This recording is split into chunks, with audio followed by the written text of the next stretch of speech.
नमस्कार, मैं नवीन जायसवाल 4 PM राजस्थान में आपका स्वागत है। राजस्थान में जैसे जैसे नामांकन का काम आगे बढ़ते जा रहा है, प्रत्याशियों की सूचियां भी लगातार घोषित होती जा रही है। चुनावी मुकाबलों की तस्वीरें साफ होने लगी है। कांग्रेस ने 61 और प्रत्याशियों की सूची जारी कर दी है। 2 सूचियां जारी की, चौथी और पांचवी सूची। चौथी सूची के अंदर 56 नामों पर मोहर लगाई और उसके कुछ घंटों बाद 5 नामों की पांचवी सूची भी जारी कर दी। इस तरह से कांग्रेस ने 61 और प्रत्याशी घोषित कर दिए हैं। कांग्रेस के अब तक 156 प्रत्याशी घोषित हो चुके हैं।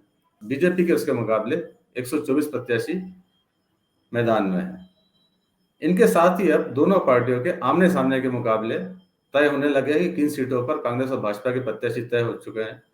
ऐसी लगभग 100 सीटें हैं जहां पर चुनावी मुकाबले की तस्वीर साफ होती जा रही है। और अभी तक जो टिकट बटे हैं उसके अंदर अलवर की तिजारा सीट संभवतः प्रदेश में सबसे हॉट सीट हो सकती है, क्योंकि यहाँ पर बीजेपी ने अपने फायरब्रांड बाबा बालकनाथ को मैदान में उतारा है। बाबा बालकनाथ अलवर से सांसद हैं और पार्टी ने उन्हें तिजारा सीट सौंपने की जिम्मेदारी दी है। कांग्रेस ने उनके मुकाबले प्रत्याशी घोषित कर दिया है, बसपा के प्रत्याशी इमरान को। तिजारा सीट के कई कैरेक्टर हैं। मैं मुस्लिम बहुल सीट है ये, और हमेशा ध्रुवीकरण की राजनीति भी होती है और बसपा का भी अच्छा खासा जनाधार है। 2018 के अंदर यहाँ से बीएसपी के संदीप कुमार जीते थे। उन्होंने कांग्रेस के दुरू मियां को हराया था, वो दूसरे नंबर पर रहे थे। बीजेपी यहाँ से 2018 में तीसरे नंबर पर रही थी। 2013 में बीजेपी के मामन सिंह यादव ने बसपा के फजल हसन को हराया था और बीजेपी के लिए सीट जीती थी। उसके पहले 2008 में कांग्रेस के दुरू मियां ने बसपा के फजल को हराया था। तो ये जो सीट है लगातार अपने प्रतिनिधि बदलती रही है, हर बार नए प्रत्याशी चुनती रही है। बसपा का अच्छा खासा जनाधार है। संदीप कुमार बसपा से जीते थे। कांग्रेस में अशोक गहलोत सरकार को समर्थन कर रहे हैं, लेकिन उसके बावजूद इस बार कांग्रेस ने यहाँ से टिकट बदल दिया। न दुरू मियां को टिकट मिला, न बसपा के संदीप कुमार को टिकट मिला।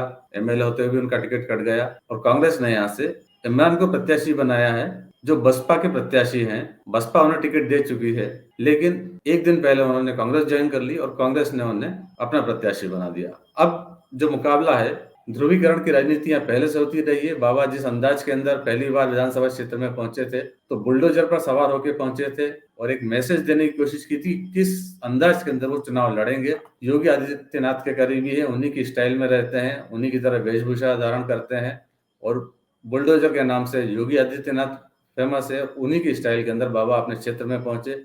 अब बाबा जब नामांकन भरने जा रहे हैं, तब भी योगी आदित्यनाथ उनके नामांकन के लिए यहाँ पहुंचेंगे और लगातार उनके लिए कैंपेनिंग करेंगे।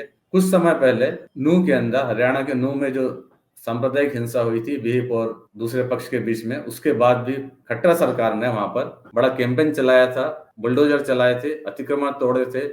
हालांकि उसके बाद हाईकोर्ट के दखल के बाद उस बुलडोजर पर रोक लगी थी, लेकिन जो अलवर का इलाका है वो भी वो मेव बहुल इलाका है और बाबा कहीं ना कहीं वो मैसेज देने के लिए ही बुलडोजर लेकर यहाँ भी पहुंचे। अंदाज लगाया जा सकता है कि बाबा किस तरह से चुनाव लड़ेंगे। एक और बड़ी चीज, जिस तरह से बाबा ने तय किया, एक सभा के अंदर बाबा का वीडियो वायरल हुआ जिसमें वो बात कर रहे थे कि उन्हें कितने वोट डलवाने हैं। अगर 100 वोट हो तो 110 डलवाने हैं, 1400 हो तो 1440 डलवाने हैं। इतनी जबरदस्त तैयारी की बात बाबा कर रहे थे, मगर साफ दिख रहा था कि कहीं ना कहीं फर्जी वोटिंग की बात हो रही है। चुनाव आयोग ने नोटिस भी दिया।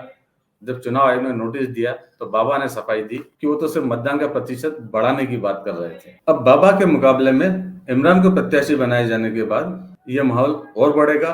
इमरान 2019 के अंदर बसपा के टिकट पर लोकसभा का चुनाव लड़ चुके हैं, बाबा के सामने हो चुके हैं, एक बार बाबा से हार चुके हैं और इस बार फिर बाबा के सामने होंगे। वैसे लड़ाई बाबा के लिए भी आसान नहीं है, हालांकि ध्रुवीकरण का जरूर उनको फायदा मिलेगा, लेकिन फिर भी लड़ाई आसान नहीं, क्योंकि बीजेपी के एक और प्रत्याशी जो पूर्व विधायक रह चुके हैं, मामन सिंह यादव, उन्होंने भी बगावत करके चुनाव लड़ने का ऐलान कर दिया है। और मामन सिंह यादव अब भी कह रहे हैं कि उनके बारे में अफवाह फैलाई जा रही है कि वो चुनाव नहीं लड़ रहे हैं, वो चुनाव जरूर लड़ेंगे।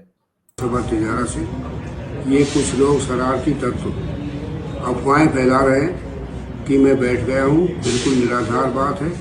मैं चुनाव लड़ रहा हूँ। जनता का विश्वास और जनता का प्रेम और सहयोग सब मेरे साथ है। सभी कार्यकर्ता मेरे साथ एकजुट है और हम बहुत ही जोर शोर से चुनाव लड़ रहे हैं। कृपया आप सबसे विनम्र निवेदन है, अफवाहों पर ध्यान नहीं दें।